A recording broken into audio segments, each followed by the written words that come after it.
Hello students, welcome to my channel. आज हम पढ़ेंगे कि केमिकल इक्वेशंस क्या होती हैं। इससे पहले वाली क्लास में हमने केमिकल रिएक्शंस के बारे में पढ़ा था कि केमिकल रिएक्शंस क्या होती हैं, फिजिकल चेंजेस क्या होते हैं, केमिकल चेंजेस क्या होते हैं। तो आज के वीडियो से हम देखेंगे कि केमिकल इक्वेशन क्या होती है या फिर रासायनिक समीकरण क्या होते हैं।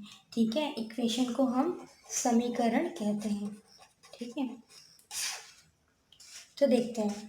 अ symbolic reaction of chemical reaction.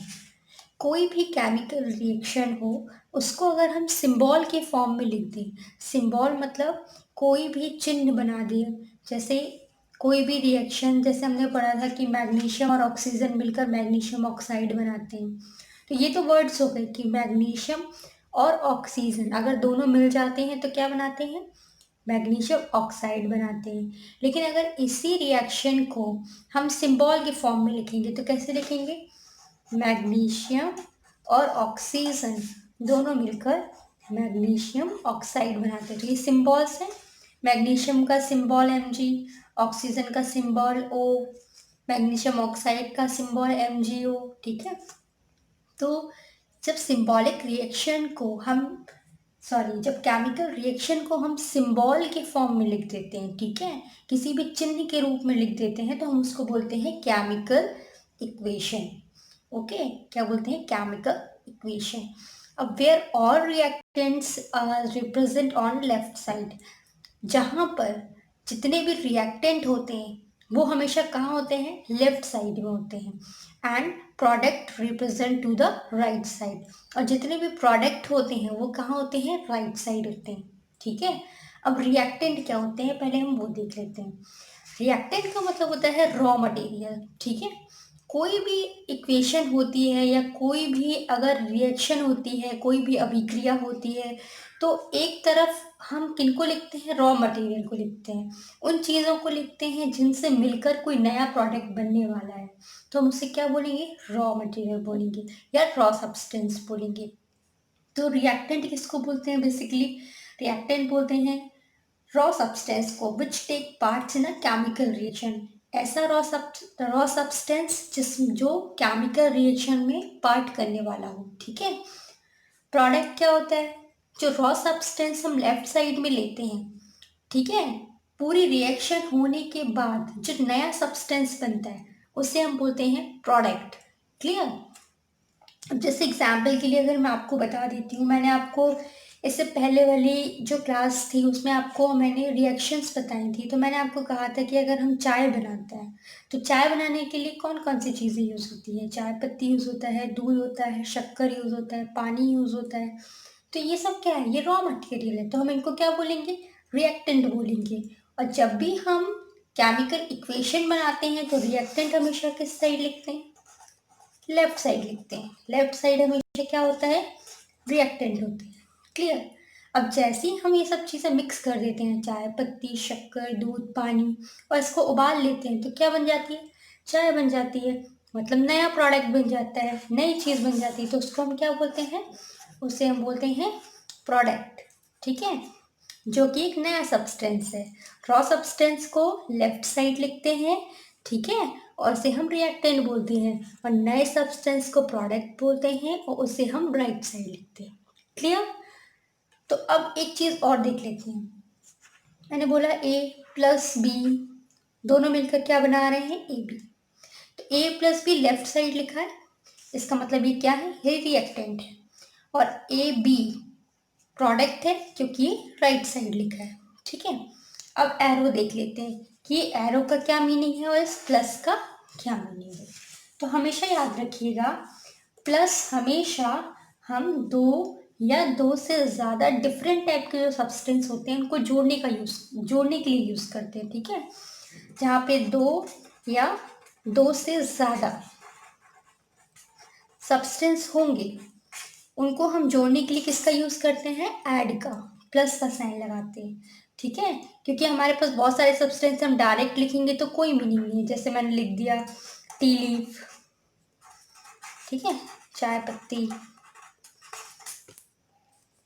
शक्कर, शुगर, ठीक है, मिल्क, दूध। अब मैंने ऐसे लिख दिया तो ये क्या होता है, एक फैला हुआ सा लगता है, मीन्स सब चीज़ डिस्टर्ब दिखती है। इसको वेल मैनर में सेट करने के लिए हम इसको क्या लिखते हैं, हम इन चीज़ों को क्या करते हैं, इसमें प्लस साइन लगा देते हैं। प्लस मतलब हमने इतने सारा रॉ मटेरियल लिया है जो मिक्स होकर एक नया प्रोडक्ट बनाने वाला है। क्लियर। अब एरो का क्या मीनिंग है हम ये देख लेते हैं ना। हमेशा याद रखिए, एरो हमें बताता है रिएक्शन की डायरेक्शन। क्या बताता है, रिएक्शन की डायरेक्शन बताता है एरो, ठीक है। हमें ये बताता है कि अभिक्रिया किस दिशा में हो रही है। क्या बताता है, अभिक्रिया की दिशा, ठीक है। एरो हमें बताता है अभिक्रिया की दिशा। अब एरो में भी दो चीजें होती है, एक होता है एरो का हेड और एक होता है एरो का टेल, ठीक है। हमेशा एरो का टेल जिस तरफ भी होता है, एरो का टेल जिस तरफ भी होगा, इसका मतलब है वो हिस्सा रिएक्टेंट है। क्या है, रिएक्टेंट है। और जहां पे भी एरो का हेड होता है वहां पे क्या होता है, प्रोडक्ट होता है। ओके, जहां पे भी टेल होगा वहां रिएक्टेंट होता है, जहां पे भी एरो का हेड होता है उस तरफ हम क्या लिखते हैं, प्रोडक्ट को लिखते हैं। क्लियर हुआ। आपने देखा होगा कई बार रिएक्शंस में दो एरो बनते हैं, इस टाइप से बनते हैं। आपने देखा होगा वन वे रोड भी होती है, टू वे रोड भी होती है, ठीक है। अब इस साइन का क्या मीनिंग होता है और इस साइन का क्या मीनिंग होता है। इस साइन का मीनिंग ये होता है कि रिएक्टेंट में अभिक्रिया लेफ्ट से राइट साइड हो रही है, मतलब left side product, left side reactant है और राइट साइड प्रोडक्ट है। क्लियर।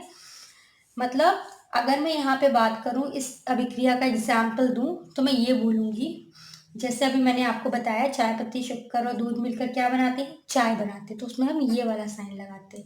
ये वन वे रिएक्शन है, मतलब अगर एक बार चेंज हो गया तो हम दोबारा उस चाय से दूध, शक्कर, पानी, इन सब चीज़ों को अलग नहीं कर सकते, ठीक है। मतलब दोबारा चाय से हम वापस रॉ मटेरियल नहीं बना पाते या नहीं बना सकते। अब अगर हम इस साइन की बात करें, ये साइन का क्या मतलब होता है, ये साइन का मतलब होता है, जैसे मैंने एग्जाम्पल के लिए लिख दिया, फॉर एग्जाम्पल कि यहाँ पे पानी है और यहाँ पे है बर्फ, ठीक है, वाटर एंड आइस। तो इसका मतलब ये हुआ कि पानी यहाँ पे रिएक्टेंट है और पानी को अगर हम फ्रीज कर दें तो क्या बनेगा, बर्फ बन जाएगा, ठीक है। तो ये प्रोडक्ट है। अब इस साइन का क्या मतलब है, बर्फ को अगर हम मेल्ट करेंगे, हीट देंगे, है ना, तो क्या बन जाएगा, वापस से वाटर बन जाएगा। क्लियर। और यहाँ पे हम इसको फ्रीज करेंगे तो पानी क्या बन जाएगा, बर्फ। मतलब बर्फ पानी भी बन सकती है और पानी बर्फ बन सकता है, दोनों एक दूसरे के फॉर्म में चेंज हो सकते हैं। तो इसको हम बोलते हैं टू वे रिएक्शन, दोनों साइड रिएक्शन हो सकती है। रिएक्टेंट प्रोडक्ट बन सकता है, प्रोडक्ट रिएक्टेंट में कन्वर्ट हो सकता है। तो ये चीज़ आपको क्लियर हो गई होगी। अब जैसे मैंने आपको एक चीज़ और बतानी है, जैसे हम कभी एरो का साइन बनाते हैं, ठीक है। जैसे मैं आपको एग्जांपल बता रही हूँ, मैंने यहाँ पे सब्सटेंस लिख दिया, कोई भी सब्सटेंस है और वो प्रोडक्ट में कन्वर्ट हो रहा है, ओके, ये वन वे रिएक्शन है। और बीच में मैंने लिख दिया heat.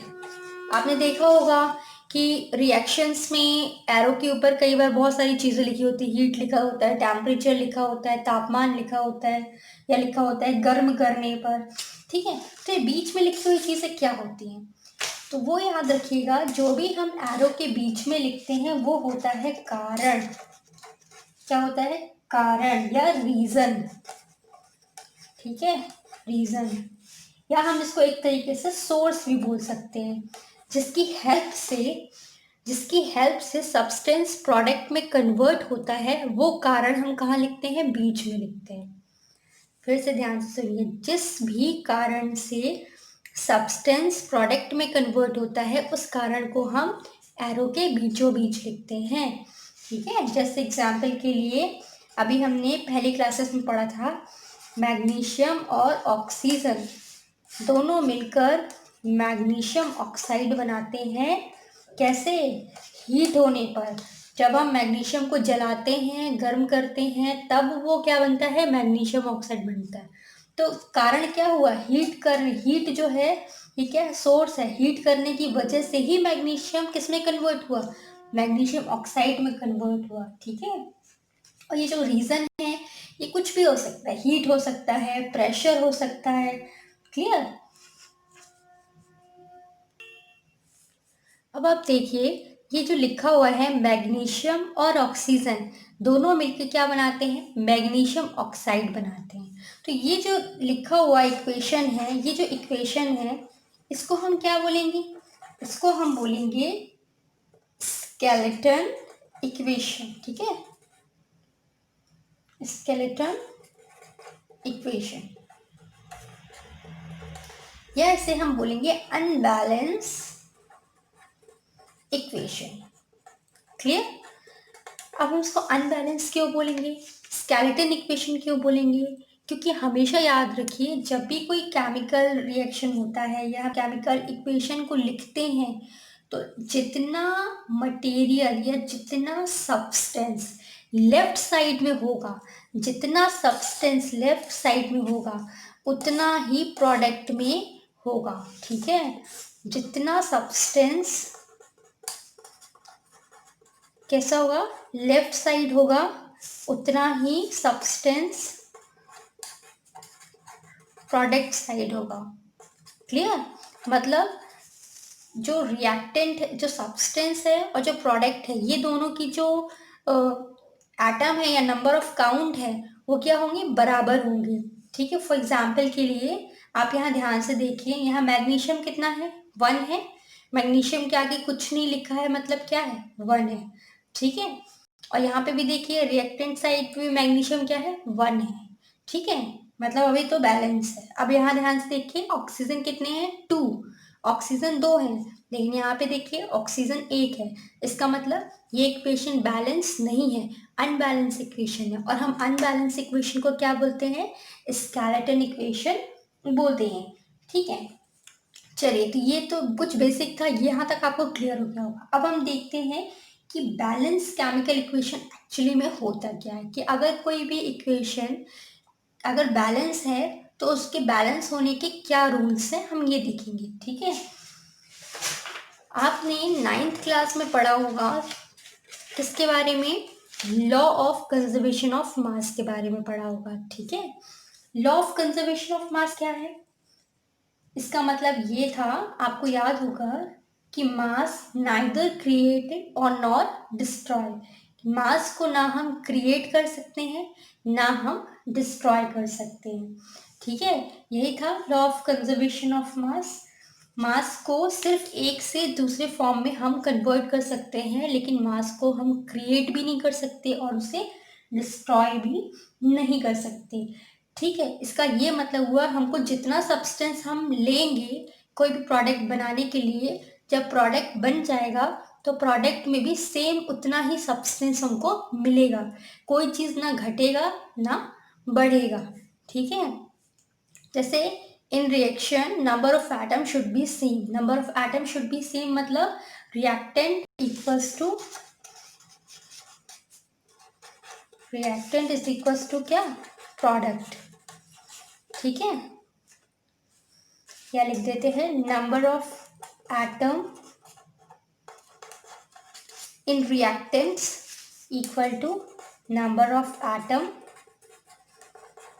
In product should be same.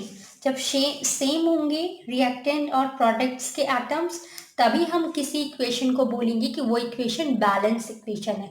Otherwise हम उसको बोलेंगे कि ये एक अनबैलेंस इक्वेशन है, या फिर इसका दूसरा नाम क्या है, स्केलेटन इक्वेशन है। क्लियर। अब चलिए देखते हैं, अब कुछ और छोटे छोटे टर्म्स हैं वो देख लेते हैं। जैसे आपने देखा होगा, अगर हाइड्रोजन मैंने H लिखा तो इस H का क्या मतलब है, H का क्या मतलब है, इसका मतलब है कि यहाँ पर 1 हाइड्रोजन एटम है। क्या है, 1 हाइड्रोजन एटम। क्लियर। मतलब हाइड्रोजन का एक ही एटम है यहाँ पे आगे कोई नंबर नहीं लिखा है, ना यहाँ पे कोई नंबर लिखा है। ठीक है, तो यहाँ पे कोई नंबर नहीं लिखा है तो हम क्या मान लेते हैं, यहाँ पे 1 लिखा है, यहाँ पे 1 हाइड्रोजन एटम है। अगर मैं यहाँ लिख देती हूँ 2H, तो इसका क्या मतलब हुआ? इसका मतलब हुआ यहाँ पे 2 हाइड्रोजन आटम है, ठीक है। कितने आटम है? 2 हाइड्रोजन आटम है। क्लियर? अब अगर मैं यहाँ लिख देती हूँ यहाँ H2, तो इसका क्या मतलब हुआ? इसका मतलब हुआ कि यहाँ पे भी 2 हाइड्रोजन एटम है, ठीक है। और अगर इसी को मैं मॉलिक्यूल के फॉर्म में लिखूं या दूसरी भाषा में इसको क्या लिख सकती हूँ मैं? 1 हाइड्रोजन मॉलिक्यूल है, ठीक है।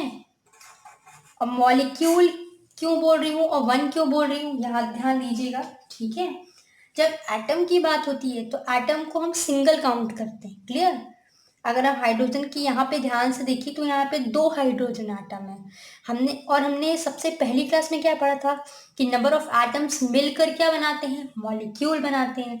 तो यहाँ पे मैं बोल सकती हूँ कि 2 हाइड्रोजन एटम ने मिलकर एक हाइड्रोजन का मॉलिक्यूल बनाया। क्लियर? तो हम इसे बोलेंगे 2 हाइड्रोजन एटम या फिर 1 हाइड्रोजन मॉलिक्यूल। क्लियर हुआ? ठीक है। अब मैं यहाँ पे अगर एक बार ऑक्सीजन लिख दूं, ओ लिख दूं, तो इसका मतलब क्या है? यहाँ पे 1 ऑक्सीजन का एटम है, ठीक है। 1 ऑक्सीजन एटम है। और अगर यहाँ पे मैं O2 लिख दूं, तो O2 को क्या बोलूंगी मैं? बोलूंगी या तो बोलूंगी 2 ऑक्सीजन एटम्स, या फिर बोलूंगी 1 ऑक्सीजन मॉलिक्यूल, ठीक है। जहां मॉलिक्यूल की बात आएगी तो क्या हो जाएगा? 1 हो जाएगा। क्लियर? 2 ऑक्सीजन एटम या 1 ऑक्सीजन मॉलिक्यूल, ठीक है। अब एक चीज और देख लीजिए, कई बार आपको नंबर्स इस टाइप से लिखे दिखाई देते, कैसे? 2O2। अब इसका क्या मतलब हुआ? यहाँ कितने ऑक्सीजन है? तो हमेशा याद रखिएगा, अगर कोई नंबर आगे लिखा हुआ है और यहाँ नीचे लिखा हुआ है तो ये दोनों हमेशा आपस में क्या होते हैं? मल्टीप्लाई होते हैं। तो ये कितने ऑक्सीजन हो गए? 2 यहाँ है, 2 यहाँ, टोटल कितने हो गए? 4 ऑक्सीजन। क्लियर? अब अगर मैं यहाँ बोल दूँ 3H2, तो यहाँ कितनी हाइड्रोजन होगी? इन दोनों का हम मल्टीप्लाई कर देंगे, 3 2 6, 3 दूनी 6 हाइड्रोजन। क्लियर? अब एक इंपॉर्टेंट चीज ध्यान दीजिएगा कि जब भी हम कोई इक्वेशन बैलेंस करते हैं तो कोई भी एटम हो, ठीक है, कोई भी एटम, फॉर एग्जांपल के लिए हाइड्रोजन लिख लेती हूँ, तो उस एटम के आगे एक नंबर होता है और एक यहाँ राइट साइड में नीचे एक नंबर होता है। मैं इसको y लिख दी हूँ, ठीक है, x और y। एक नंबर आगे होता है और एक नंबर राइट साइड में नीचे साइड लिखा होता है, ठीक है, 2 नंबर होते हैं। तो हमेशा याद रखिएगा, जब एटम में जो ये 2 नंबर होते हैं तो इक्वेशन बैलेंस करते वक्त हमें ये कंफ्यूजन होता है कि कौन से नंबर को चेंज करें बैलेंस करने के लिए, ठीक है। तो हमेशा याद रखिएगा कि यहाँ पर कोई भी बदलाव नहीं होगा कभी भी। यहाँ वाले नंबर को हम अपने मन से नहीं बदल सकते। ये हमको जैसे साइंटिस्ट हमको प्रोवाइड करके गए हैं, जैसे हाइड्रोजन को हम H2 लिखते हैं, ऑक्सीजन को O2 लिखते हैं, ठीक है, ऐसे लिखते हैं ना, O2 H2। तो ये हम अपने मन से H3 H4 O3 O4 O6 ऐसे अपने मन से नहीं लिख सकते। O3 होता है, O3 का मतलब ओजोन होता है, ठीक है। लेकिन अगर हम ऑक्सीजन की बात करें तो ऑक्सीजन को हम O2 ही लिखेंगे। क्लियर हुआ? तो यहाँ वाला नंबर चेंज नहीं होता, ठीक है, यहाँ नंबर चेंज नहीं होगा। क्लियर? तो नंबर चेंज कहाँ होगा? तो नंबर चेंज होगा आगे वाला। जब भी हम इक्वेशन बैलेंस करेंगे तो हमेशा यही नंबर चेंज होता है, ठीक है। यहाँ पे हम चेंज कर सकते हैं, ठीक है, यहाँ पर चेंज कर सकते हैं। क्लियर? ये चीज़ बहुत इंपॉर्टेंट है, इससे आप ध्यान रखिएगा कि इक्वेशन बैलेंस करते वक्त नीचे वाला नंबर चेंज नहीं होगा, आगे वाला नंबर ही चेंज होगा। तो ये था आज का कुछ बेसिक कॉन्सेप्ट। इस वीडियो में मैंने आपको कुछ बेसिक कॉन्सेप्ट ही क्लियर किए हुए हैं। नेक्स्ट वीडियो में मैं आपको इक्वेशंस को बैलेंस करना बताऊंगी कि किसी भी इक्वेशन को कैसे बैलेंस करते हैं, ठीक है। अगर आपको मेरा वीडियो अच्छा लगा है तो मेरे चैनल को सब्सक्राइब करना मत भूलिएगा और वीडियो को शेयर करना भी मत भूलिएगा। तब तक के लिए अच्छे से पढ़िए। Thank you.